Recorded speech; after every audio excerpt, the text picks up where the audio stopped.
Assalamualaikum warahmatullahi wabarakatuh. Perkenalkan, nama saya Sigit Mulyo Laksono dari kelas A Ekonomi Pembangunan. Kali ini saya akan menjelaskan sedikit tentang pasar modal syariah, yaitu materinya sukuk. Nah, pengertian sukuk.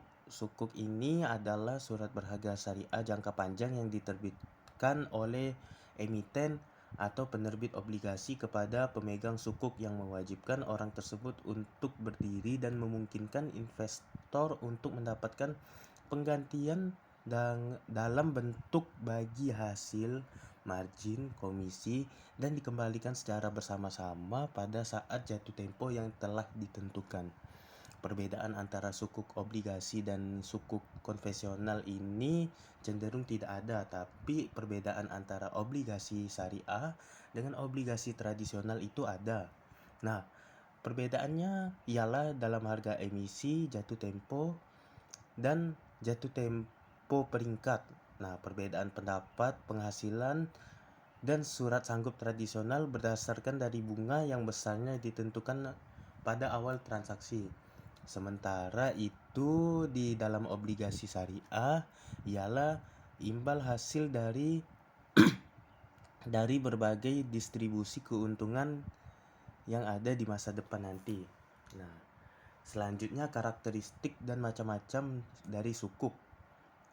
Karakteristik dari sukuk ini ada 6, yaitu bukti kepemilikan aset berwujud atau hak kepentingan. Yang kedua, pendapatan berupa imbalan, margin bagi hasil, tergantung dari jenis kontrak yang digunakan. Yang ketiga, bebas dari unsur riba, gerar, dan masyir.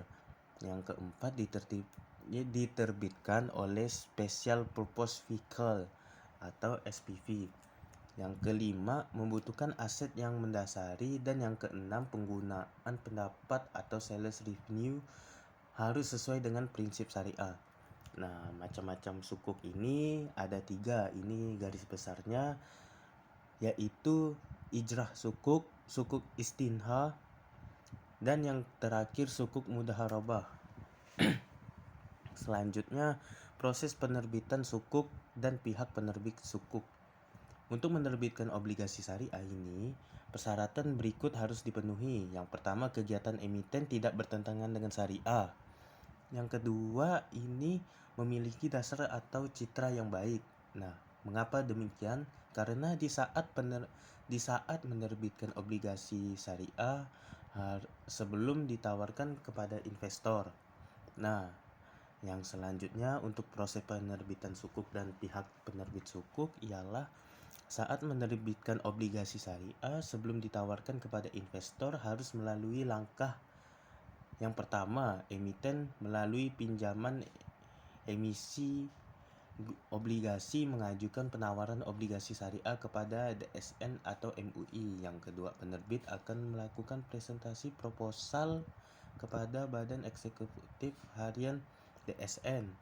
Dan yang ketiga, DSN mengadakan pertemuan dengan kelompok ahli DPS dan hasil pertemuan tersebut adalah pendapat syariah yang telah dianjurkan. Setelah disetujui oleh DSN, proses penawaran adalah sebagai berikut.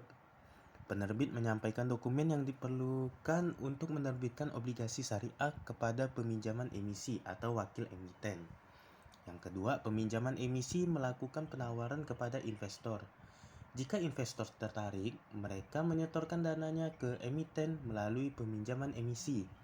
Yang ketiga, akan membayar sebagian keuntungan dengan pembayaran pokok kepada investor. Dan yang terakhir juga ada dokumen penawaran. Nah, untuk dokumen penawaran sendiri ini ialah hal yang mengawasi terhadap penerbitan obligasi syariah. Pengawasan ini dilakukan oleh otoritas jasa keuangan atau yang biasa kita sering dengar itu ialah OJK.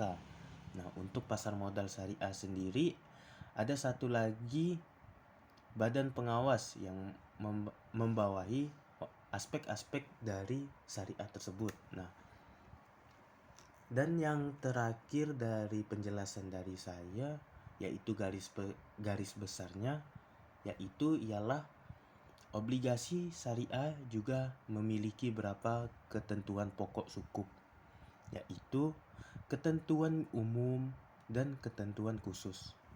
Nah, sekian dari saya atas penjelasan materi sukuk ini.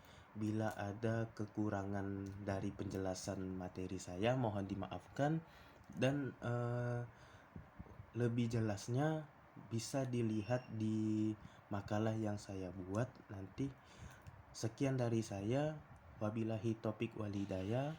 Wassalamualaikum warahmatullahi wabarakatuh. Selamat siang.